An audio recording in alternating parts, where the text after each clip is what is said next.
The fluorescent lights of Pinnacle Financial's 32nd floor buzzed like angry wasps as Marcus Thompson pushed his worn cart down the marble corridor. At 2:47 a.m., the building belonged to him and the ghosts of yesterday's deals. His calloused hands gripped the mop handle with the same determination that had once held his infant daughter during those sleepless nights when formula was a luxury and hope was all he had left. Marcus had been invisible for 3 years. Executives walked past him like he was part of the furniture, their $1,000 shoes clicking impatiently while he cleaned around their feet. But invisibility had its advantages. People said things around him they'd never dare whisper in boardrooms. Tonight, that invisibility would shatter everything. 20 floors below, CEO Victoria Sterling sat in her office, unable to sleep despite the melatonin and meditation apps. The quarterly audit had revealed a $2.3 million discrepancy, and tomorrow's board meeting would demand answers she didn't have. At 52, Victoria had clawed her way to the top of a male-dominated industry, earning respect through relentless precision and an unwavering moral compass. The missing money felt like a personal betrayal of everything she'd built. Her computer screen glowed with personnel files. Someone inside Pinnacle Financial was stealing, and the evidence pointed everywhere and nowhere. The company's reputation hung by a thread, and with it, the jobs of 800 employees who trusted her leadership. Marcus knew nothing of Victoria's sleepless night as he entered the 28th floor accounting department. His daughter Emma had a fever, and the clinic visit had cost him grocery money again. At 7 years old, she was already showing signs of her mother's brilliance as a mother who died in a car accident when Emma was barely 2. Leaving Marcus to navigate single parenthood with nothing but love and determination. As he emptied waste baskets, Marcus noticed something unusual. Beneath discarded coffee cups and crumpled papers in CFO Bradley Hartwell's office lay a manila envelope. Inside were bank statements, wire transfer receipts, and handwritten notes detailing fictitious vendor payments. The numbers made Marcus's high school math education work overtime, but the conclusion was undeniable. Someone was systematically stealing from the company. His first instinct was to report it immediately, but as he photographed the documents with his cracked phone screen, Marcus realized the complexity of his situation. Who would believe a janitor's accusations against a CFO? And if Hartwell discovered his involvement, Marcus would lose the only job that kept a roof over Emma's head. The next morning arrived with autumn rain and escalating tension. Victoria called an emergency all-hands meeting, her usually composed demeanor showing hairline cracks of stress. The missing millions had grown to $2.7 million overnight, and the board was considering bringing in federal investigators. "We have a thief among us," Victoria announced to the packed auditorium, her voice carrying the weight of profound disappointment. "Someone we trusted has betrayed not just me, but every person in this room whose livelihood depends on this company's success." Marcus stood at the back,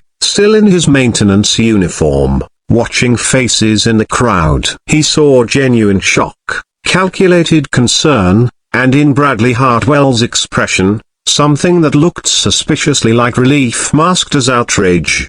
The meeting descended into chaos when Hartwell stood up, his silver hair perfectly styled despite the crisis. "I've discovered irregularities in our facilities budget," he announced, producing a folder with theatrical precision. "Unauthorized purchases, inflated invoices, and suspicious cash withdrawals all tied to our maintenance department." Every head turned toward Marcus. The man who'd been invisible suddenly felt the weight of 800 stares. His mouth went dry as Hartwell continued his performance, painting a picture of a desperate single father stealing to support his family. The evidence looked damning. Invoices Marcus had never seen, bearing forged signatures that resembled his handwriting. "I didn't do this," Marcus said quietly, his voice barely audible in the large room. "The evidence speaks for itself," Hartwell replied with practiced sympathy. "Marcus, we understand you've been struggling financially. Perhaps we can arrange a payment plan for restitution instead of involving law enforcement." Victoria's heart sank as she watched Marcus's shoulders slump. She'd always prided herself on reading people,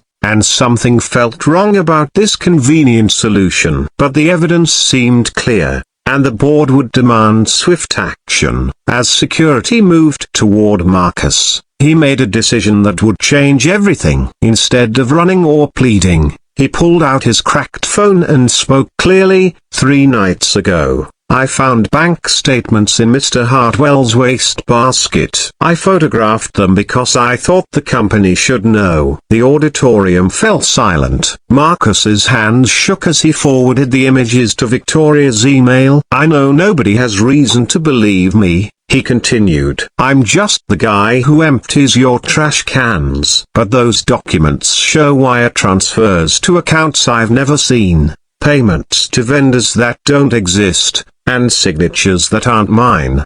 Hartwell's face flushed red. "This is desperate deflection from a court thief," he sputtered. "Why should we believe a janitor's accusations over documented evidence?" Victoria's phone buzzed with Marcus's email. As she opened the images, her expression changed. Years of financial oversight had trained her to spot irregularities, and these documents painted a clear picture of systematic embezzlement. The fictitious vendors, the offshore accounts, the carefully timed transactions. It was sophisticated enough to avoid detection but sloppy enough to leave traces.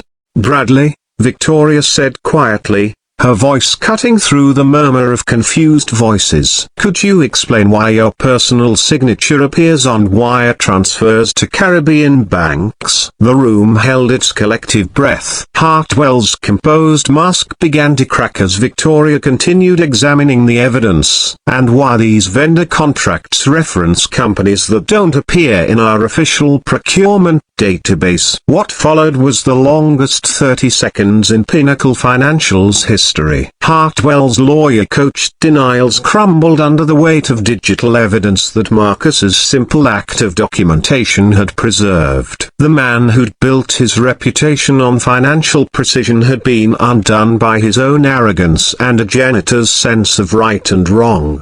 2 hours later, as FBI agents led Hartwell away in handcuffs, Victoria found Marcus in the maintenance closet, methodically organizing cleaning supplies while his world shifted around him. "Why?" she asked simply. "You could have stayed silent. You could have let me believe you were guilty and avoided all this attention." Marcus looked up from his inventory clipboard, exhaustion evident in his eyes. "My daughter Emma asks me every night what I do at work. I tell her I help keep things clean and safe for good people. How could I look at her and know I let someone steal from those good people just to protect myself?" Victoria felt something break open in her chest, not heartbreak, but the opposite. The restoration of faith she'd thought permanently damaged. "Marcus, I owe you an apology, and much more than that." The aftermath unfolded like a fairy tale, but one earned through courage rather than magic. The FBI investigation revealed that Hartwell had stolen $4.2 million over 2 years, money that would have funded the expansion project, keeping hundreds of jobs secure. Marcus's evidence became the cornerstone of a case that sent Hartwell to federal prison for 8 years. Victoria offered Marcus a position in corporate security, but he declined. "I liked my work," he said simply, "but I'd appreciate health insurance that covers Emma's asthma medication without choosing between that and groceries." Instead, Victoria created something better. She established the Marcus Thompson Scholarship Fund for children of Pinnacle Financial employees, ensuring that kids like Emma would never have to watch their parents choose between medical care and basic needs. She also implemented the company's first employee assistance program, providing financial counseling and emergency support for all staff members. 6 months later, At the company's annual celebration, Victoria presented Marcus with the inaugural Integrity Award, a crystal sculpture that caught the light like hope itself. As she placed it in his hands, she whispered, "Emma should be proud. Her father didn't just clean our offices, he cleaned house." Marcus looked out at his applauding colleagues, no longer invisible but seen for who he'd always been, a man whose character shone brightest in the darkness of difficult choices. In the audience, Emma beamed with 7-year-old pride, finally understanding that her father's work was indeed about keeping good people safe. The missing millions were recovered, reputations were restored, and a company learned that integrity wasn't a luxury afforded only to those in corner offices. Sometimes the most important voices belong to those who speak the least, and the greatest courage comes from those who have the most to lose. In a world where headlines often showcase humanity's failures, Marcus Thompson reminded everyone that heroes don't always wear suits. Sometimes they wear name tags and carry mop buckets, and they change everything by simply choosing to do what's right.